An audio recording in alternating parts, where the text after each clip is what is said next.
Jake Morrison pressed his face against the window of the transport ship New Horizon and watched the stars move past like tiny diamonds on black cloth. His mother Kate sat next to him reading a book while his father Paul checked his work tablet. They were going to the new colony on Kepler Station, where his dad would help build better farms, and his mom would teach children at the new school. Jake was excited because he had never lived anywhere except Earth, and the pictures of Kepler Station showed blue lakes and green forests, just like home, but with 2 suns in the sky. The trip was supposed to take 3 weeks, and they were only 5 days into space when everything went wrong. Jake was playing a game on his tablet when loud alarms started ringing through the ship. Red lights flashed in the hallways, and a voice came over the speakers telling everyone to stay calm and go to their emergency stations.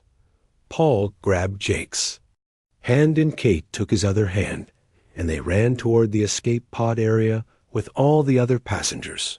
The ship shook hard, and Jake fell down, but his parents helped him up. Through the windows, he could see other ships that looked mean and dark, shooting bright beams at their ship. Pirates, his dad said in a scared voice. The New Horizon shook again, and sparks flew from the walls. People were screaming and running. Everywhere. A man in uniform shouted for families to get into the escape pods quickly. Jake's family reached pod number 7, and his father pushed the door open. Kate went in first, and Paul lifted Jake up to follow her, but the ship shook so hard that Jake fell backward out of the pod.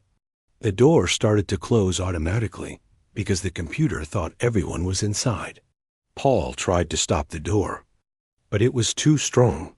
Jake watched his parents' faces through the small window as the pod shot away from the ship. His mother was crying and reaching for him, but they were already gone. Jake stood alone in the hallway as more people ran past him. No one stopped to help because they were all trying to save themselves. He found another escape pod that was still open and climbed inside by himself. The pod was made for 4 people, but Jake was only 8 years old and small for his age. He pushed the big red button like he had seen his father do, and the pod shot out into space. The pod tumbled and spun as it flew away from the New Horizon. Jake could see the big ship breaking apart as the pirates kept shooting at it. Bright explosions lit up the darkness and pieces of metal flew everywhere. He hoped his parents' pod got away safely, but there were so many pods, and they all looked the same. Jake cried as he watched his home ship die in the cold space. The escape pod had food and water for several days, and a computer that was supposed to find the nearest safe planet. Jake tried to use the radio to call for help, but only heard static. He ate the emergency food bars and drank water from pouches while the pod flew through space toward a planet the computer had picked. The planet looked brown and red with white clouds covering parts of it. Jake was sleeping when the pod hit the planet's atmosphere. The shaking woke him up, and he saw fire outside the windows as the pod fell toward the ground. The computer voice said to prepare for emergency landing, but Jake did not know what that meant. He held onto his seat as tight as he could, while the pod bounced and crashed through what looked like a forest of strange purple trees. When everything stopped moving, Jake's head hurt and his arm was bleeding. The pod door was bent, but he could push it open enough to crawl outside. The air smelled different than Earth air, but he could breathe it okay. The sky was orange instead of blue, and there was only one sun, but it was bigger and redder than Earth's sun. Strange sounds came from the purple forest, and Jake was scared. He stayed near the crashed pod because he did not know where else to go. The emergency kit had bandages for his hurt arm and more food and water. Jake hoped someone would come looking for him soon. He did not know that this planet was very far from where human ships usually traveled, and that no rescue would come. His second day alone, Jake heard heavy footsteps coming through the forest. He hid behind the pod and watched as tall creatures that looked like lions walking on two legs, came into the clearing. They had golden fur and long manes and wore metal armor. Their faces were like big cats, but their hands were like human hands, with sharp claws. They carried weapons that looked like spears, but with glowing tips. The creatures found Jake's pod and looked inside. One of them pointed at the blood on the door, and they started looking around. Jake tried to stay hidden, but he stepped on a branch that made a loud crack. All the lion creatures turned toward him with their big yellow eyes. Jake was so scared that he started to cry. The lion creatures stared at Jake as tears ran down his face. They had never seen anything like this small creature that leaked water from its eyes. The biggest one, who seemed to be their leader, stepped closer to Jake. His name was Vextar, and he was a commander of the Kethani warrior tribe. He looked down at the crying child and did not understand what was happening. When Kethani felt sad, they made loud howling sounds that echoed across the land. But this little being made no sound at all, while clear liquid came from his eyes. Vextar had seen many creatures die in battle, but none had ever done this strange thing. He reached out with one clawed finger and touched the tears on Jake's cheek. The water was warm and salty, that another Kethani warrior named Raxan wanted to leave the strange creature alone. It was too small and weak to be useful, and they had hunting to do. But an old female Kethani called Zixara stepped forward. She was the tribe's spiritual guide and keeper of ancient knowledge. She looked at Jake with wise old eyes and gasped. Zixara remembered old stories written in their sacred books about a water-bearer who would come from the stars. The stories said this being would teach the Kethani about the sacred flow of essence. She had always thought these were just myths, but now she saw a star creature that made water flow from its body. This had to be the one from the prophecy. Jake did not understand their growling language, but he could tell they were arguing about him. He was hungry and thirsty, and his hurt arm was getting worse. When he tried to stand up, his legs were shaky, and he almost fell down. Without thinking, Vextar caught him and lifted him up. The little creature was so light compared to Kethani cubs, who were born bigger and stronger. Zixara convinced the others to bring Jake back to their village. She said the prophecy must be fulfilled, and they needed to learn what the water-bearer had to teach them. Vextar carried Jake through the purple forest, while the other warriors walked around them for protection. Jake fell asleep in the big creature's arms, feeling safer than he had since the pirates attacked his ship. The Kethani village was built in a clearing, surrounded by tall stone walls. Their houses were made of the same stone and had flat roofs, where warriors could watch for enemies. In the center of the village was a large fire pit where the whole tribe gathered to eat and share stories. Jake woke up when they carried him through the main gate, and dozens of Kethani came to look at. The strange little star creature, Zixara, took Jake to her house and cleaned his wounds with healing paste made from local plants. She gave him water and food that tasted different from earth food, but was good enough to eat. Jake tried to say thank you, but the Kethani did not understand human words. He pointed to himself and said Jake several times until Zixara understood. That was his name. The old Kethani female tried to teach Jake some of their words. She pointed to water and said Keth, which meant life liquid. She pointed to food and said Nar, which meant strength maker. Jake was a fast learner and soon could say simple things in their language. The Kethani were surprised that he could learn so quickly, because their own cubs took much longer to speak properly. As days passed, Jake noticed many differences between humans and Kethani. The warrior creatures were very strong and fast, but they did not seem to understand feelings the way humans did. When young Kethani got hurt, they were expected to be tough and not show pain. When they made mistakes, the older warriors would roar at them and make them practice until they got it right. Jake felt sorry for a young Kethani named Toran, who was having trouble learning to use a spear. The older warriors kept yelling at him, and Toran looked scared and sad. Jake walked over to Toran and put his small hand on the young warrior's furry arm. He smiled and showed Toran a different way to hold the spear that might work better. The whole village stopped to watch this strange thing. The little star creature was teaching one of their young warriors, and doing it with kindness instead of anger. When Toran tried Jake's suggestion, the spear flew straighter than ever before.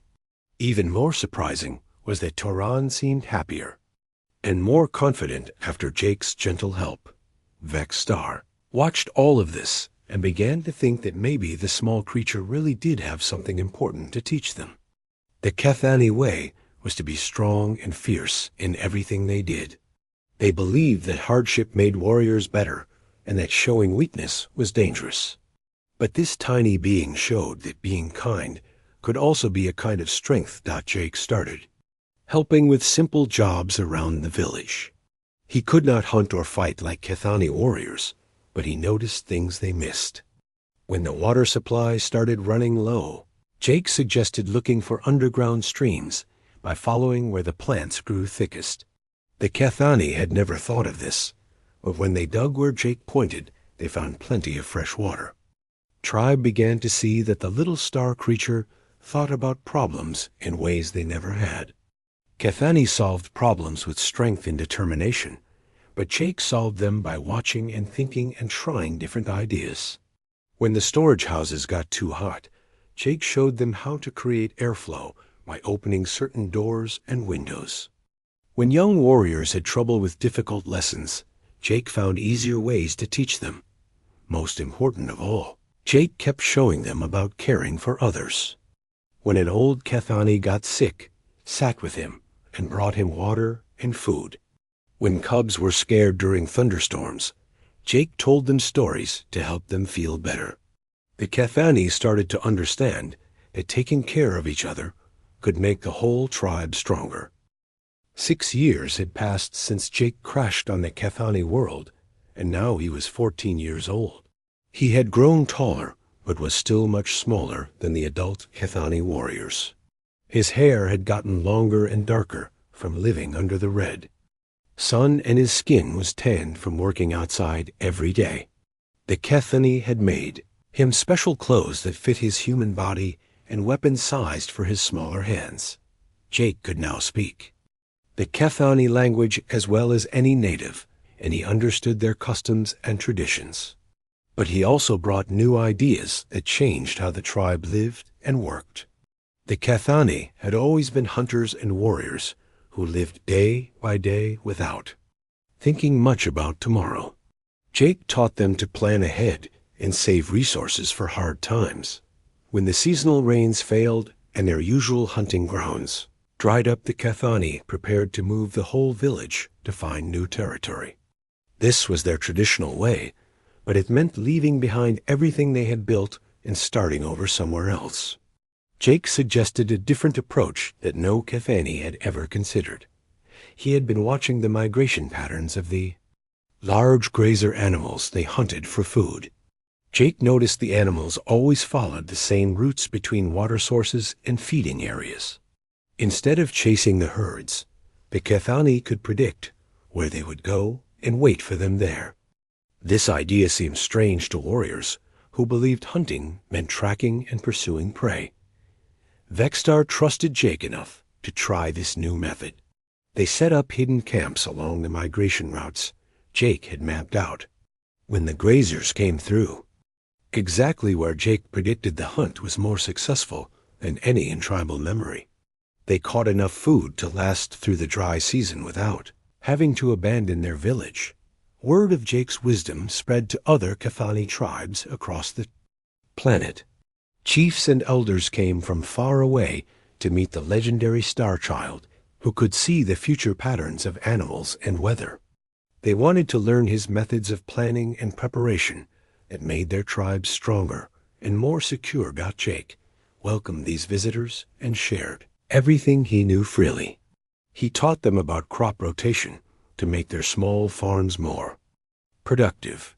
He showed them how to build better storage systems to keep food fresh longer.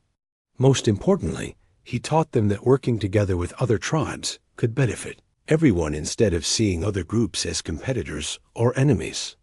Young humans' reputation grew even bigger when the Velthari Empire threatened to invade their planet. The Velthari were a warlike species of reptilian beings who conquered worlds to steal their resources. They had powerful weapons and starships, while the Cathani only had primitive spears and stone fortresses. Every tribe expected to fight and die with honor as their ancestors had always done. Jake proposed something that shocked all the tribal leaders. Instead of meeting the invaders in open battle, where they would surely lose, he suggested using the Cathani's knowledge of their own world against the enemy.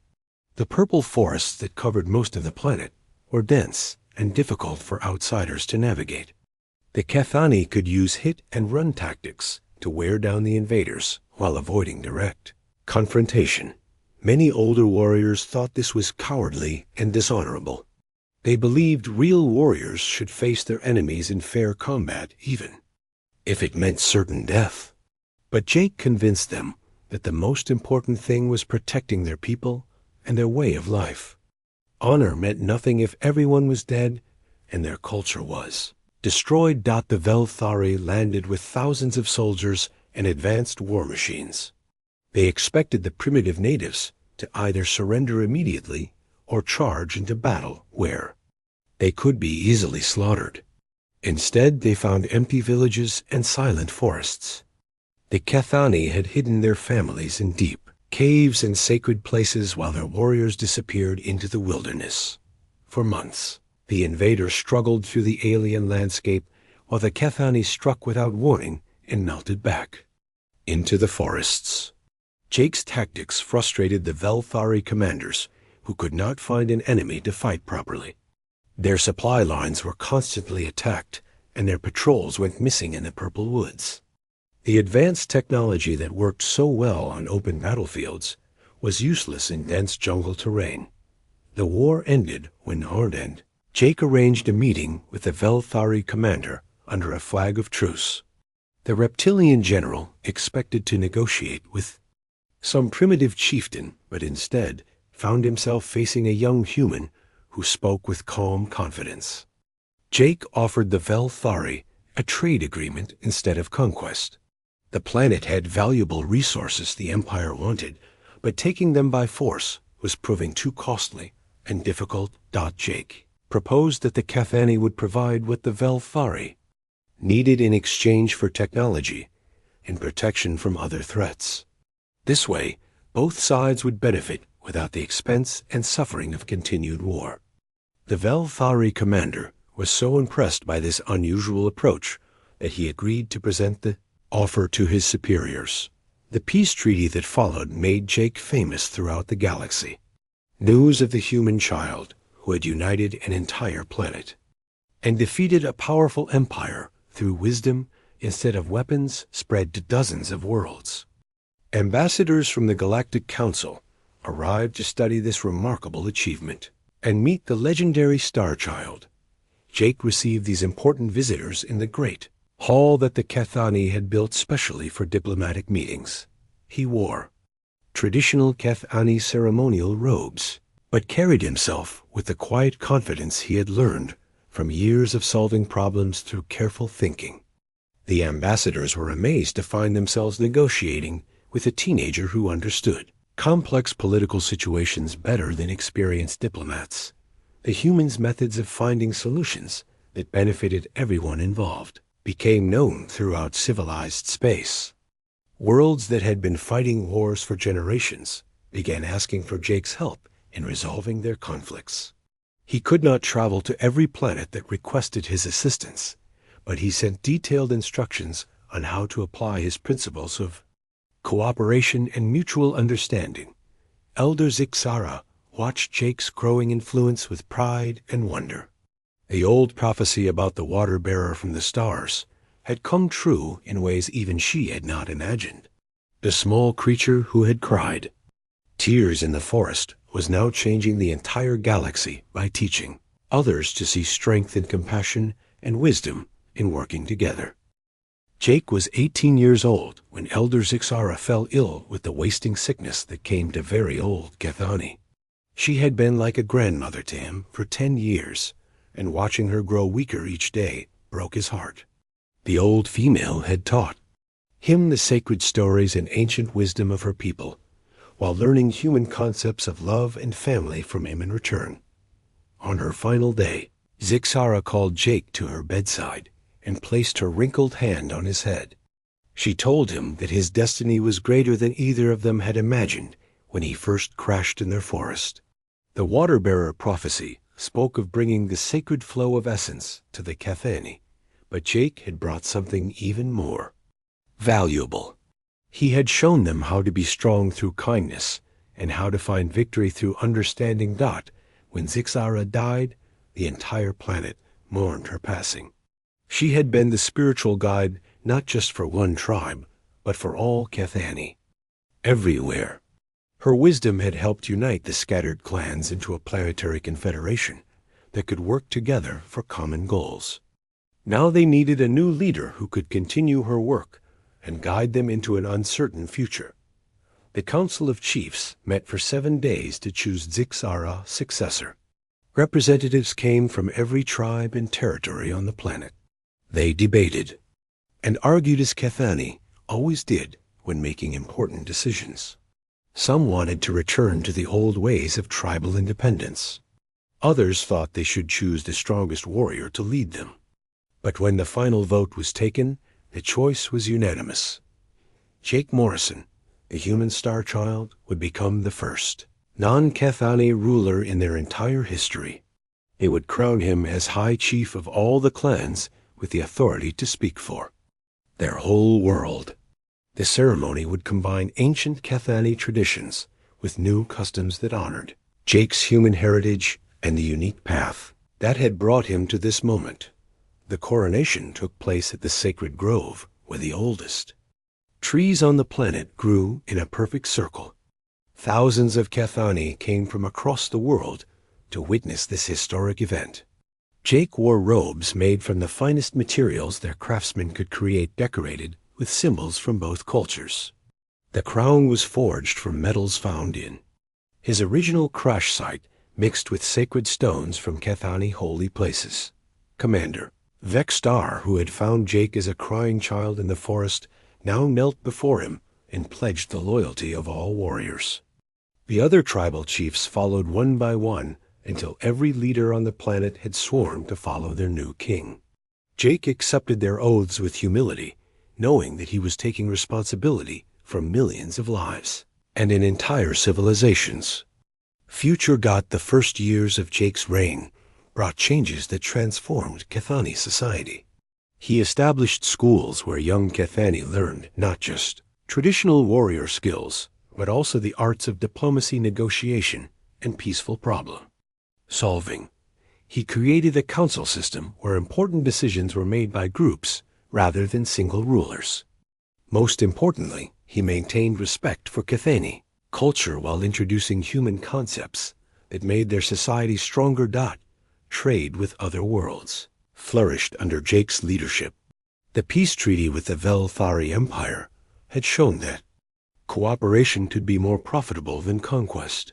Soon dozens of alien species were coming to the Kethani world to exchange goods, ideas, and technology.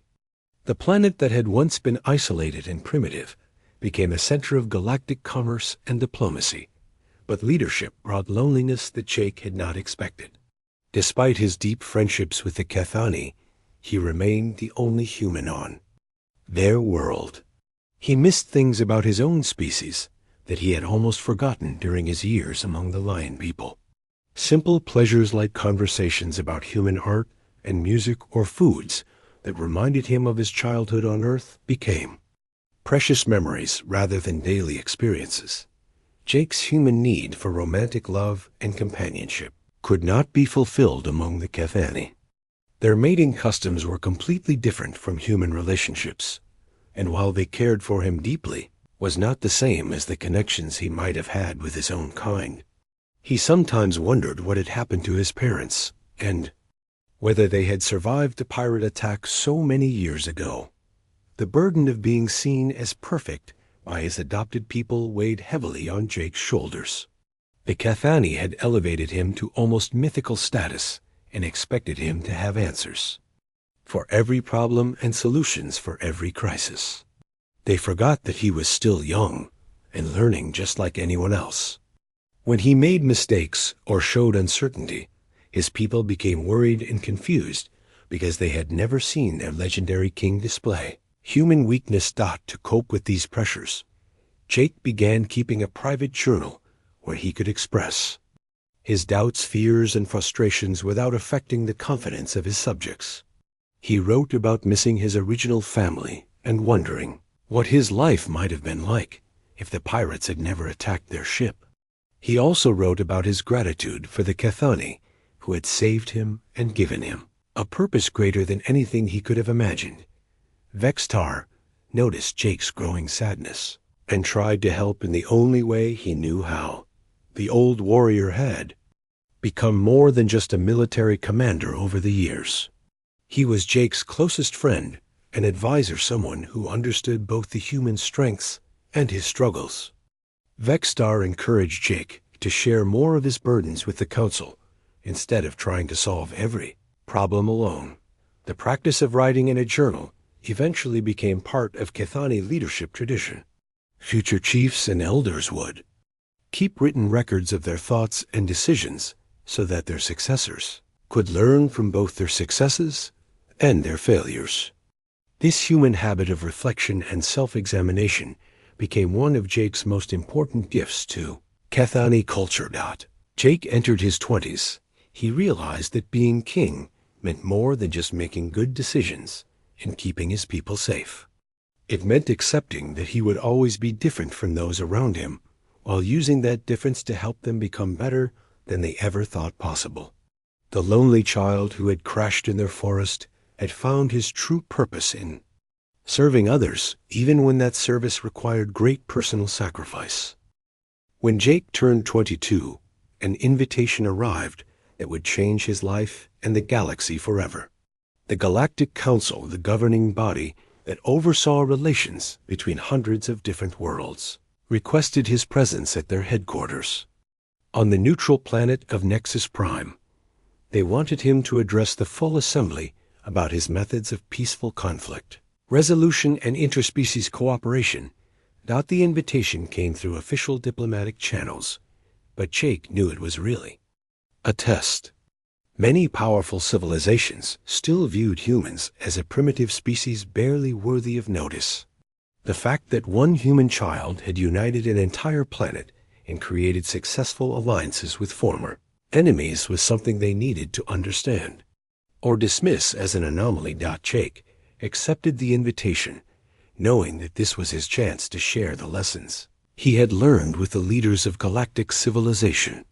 If he could convince them that cooperation was stronger than domination, then countless worlds might find better ways to solve their ancient conflicts.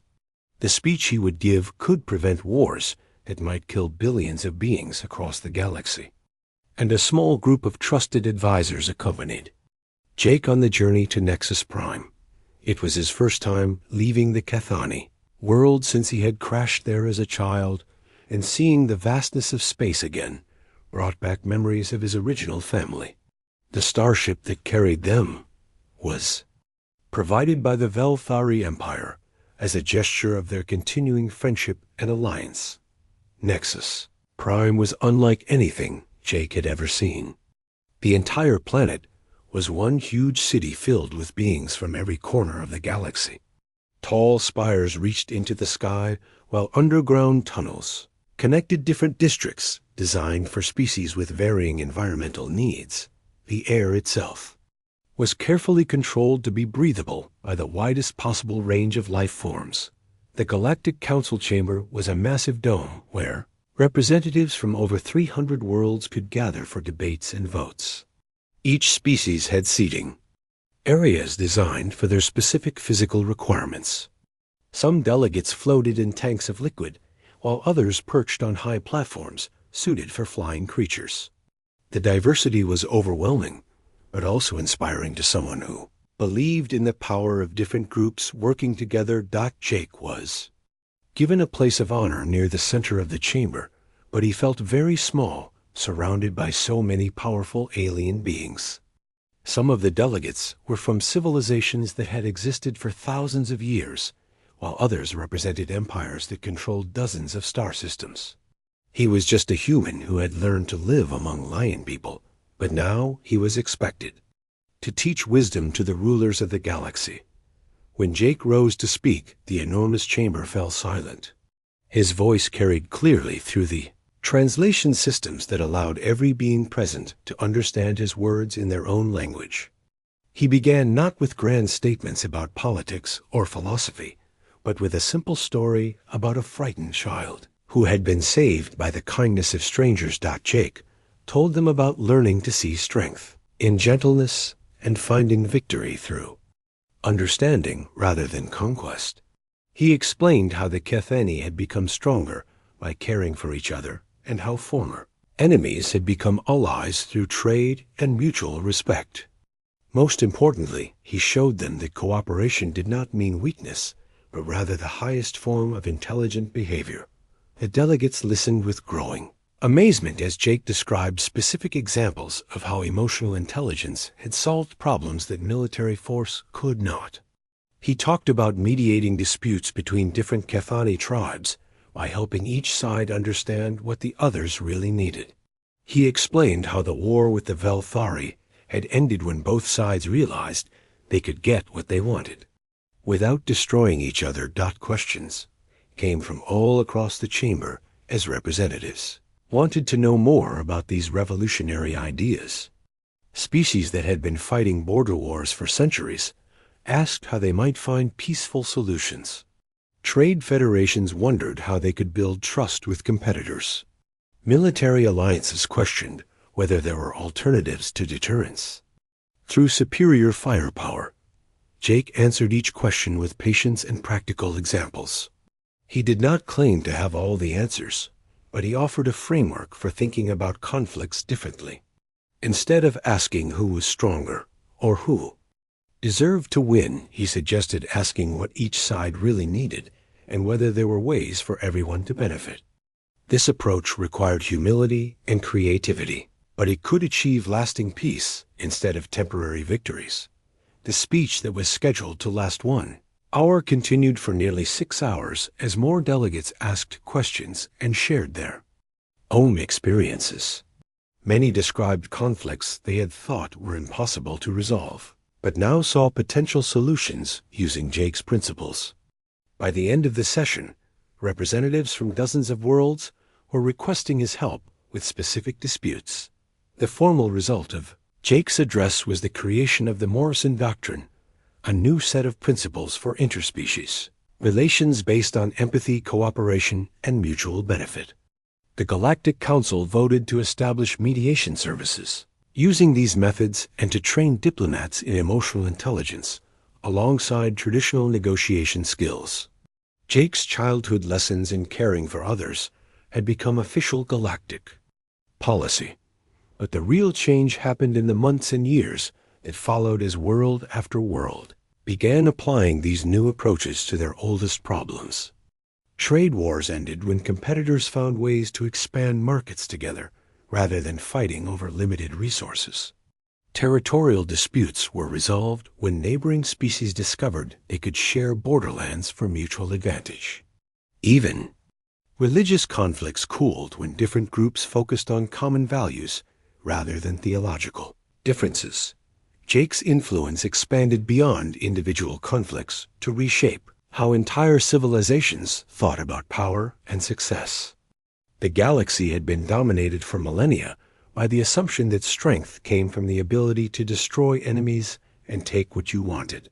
Jake proved that true strength came from the ability to create value for others while achieving your own goals at the same time. However, success brought a new and unexpected challenge. Representatives from Earth's government had finally located Jake after more than 15 years and demanded his immediate return for what they called debriefing and proper human education. They viewed his diplomatic abilities as a valuable asset that belonged to humanity rather than the Cathani. Earth wanted to control Jake's influence and use it to advance human interests in galactic politics. The demand created a crisis that threatened everything Jake had built. The Cathani prepared for war to protect their king, while Earth's government mobilized its small but growing space fleet. Other worlds that had benefited from Jake's mediation chose sides based on their own interests. The galaxy faced the possibility of a major conflict over the fate of the one person who had taught them how to avoid such wars. Jake faced the greatest test of his leadership when Earth's fleet arrived at the Cathani world demanding his return. The human ships were small compared to the massive Cathani defense platforms, but they carried weapons that could devastate the planet's surface. Admiral Frank Carter, who commanded the Earth forces, had orders to bring Jake home by any means necessary, including military action against his adopted people, instead of choosing sides in what could become a devastating war. Jake did what he had always done when facing impossible situations. He invited Earth's representatives to visit the Cathani world as guests rather than conquerors. He offered to show them what he had learned and achieved during his 15 years among the Lion people. Most importantly, he proposed that they could take back to Earth something far more valuable than one person. Admiral Carter expected to find a human boy who had been brainwashed by alien captors and needed rescue from primitive conditions. Instead, he discovered a confident young king who ruled one of the most prosperous and peaceful worlds in the galaxy. The Cathani civilization had advanced centuries in just over a decade while maintaining their cultural identity and warrior traditions. Jake had not been corrupted by alien influence, but had instead found ways to blend the best of both human and Cathani qualities. The Earth delegation spent months on the planet studying Jake's methods and observing how they worked. In practice, they saw former enemies cooperating on trade agreements that benefited everyone involved. They watched disputes being resolved through mediation rather than violence. They witnessed a society where individual strength was valued, but not at the expense of community welfare. Dr. Elena Rodriguez was part of the Earth diplomatic team sent to evaluate Jake's situation. She was a specialist in interspecies psychology who had expected to document the harmful effects of prolonged isolation from human culture.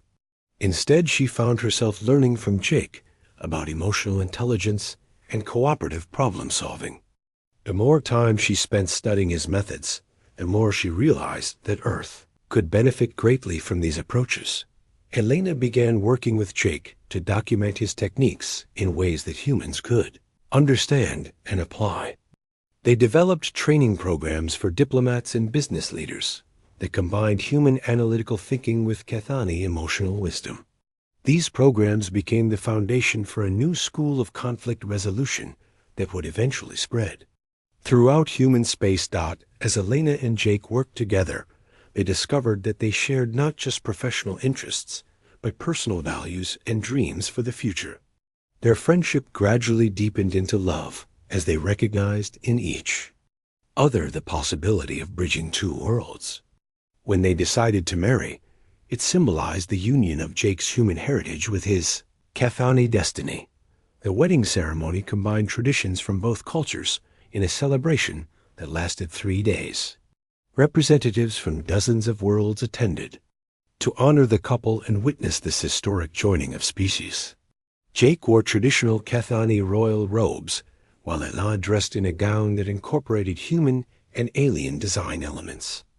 Their vows were spoken in both languages and included promises to work together for the benefit of all peoples. Jake and Elena's children would grow up as citizens of multiple worlds with a unique perspective that came from belonging to more than one culture. Their daughter Amy learned to speak Cathani before English and thought it was perfectly normal to have a giant lion-like uncle who told stories about ancient warriors. Their son Danny showed an early talent for understanding different points of view and finding solutions that satisfied everyone involved. As Jake entered his 30s, he realized that his greatest achievement was not becoming king of the Cathani, but creating systems that could function without depending on any single leader. He established the Morrison Institute, a school where young beings from across the galaxy came to study the principles of empathetic leadership and cooperative governance. Students included humans, Cathani, Valthari, and representatives from dozens of other species. Institute became a center for innovation in peaceful conflict resolution and interspecies cooperation. Graduates went on to become diplomats, mediators, business leaders, and government officials who carried Jake's teachings to every corner of the galaxy. The methods that had begun with a lost child comforting a wounded Cathani warrior were now being used to prevent wars and build prosperity on hundreds of worlds. Jake also worked to ensure that the Cathani would not become dependent on human leadership after his death. He trained successors from among the most promising young Cathani and gradually transferred authority to a council system that could function democratically. By the time he reached middle age, the planet was governed by elected representatives who used his principles but made their own decisions. The transformation of galactic civilization that began with Jake's childhood trauma had become a permanent change in how intelligent species related to each other. Trade replaced conquest as the primary means of acquiring resources. Diplomacy became more important than military strength in determining a civilization's influence. Cultural exchange enriched every world as species learned from each other's knowledge and perspectives. Wars still happened, but they were rarer and shorter than in the past.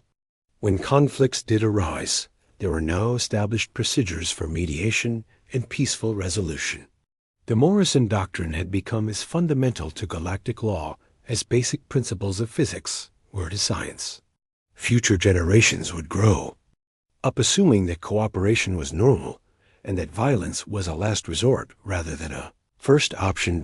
In his final years, Jake often reflected on the strange path that had brought him from a terrified child in a crashed escape pod to one of the most influential figures in galactic history. He had lost his original family, but found a much larger family among the stars. The tragedy that had seemed like the end of his world had instead given him the chance to help create a better world for countless others.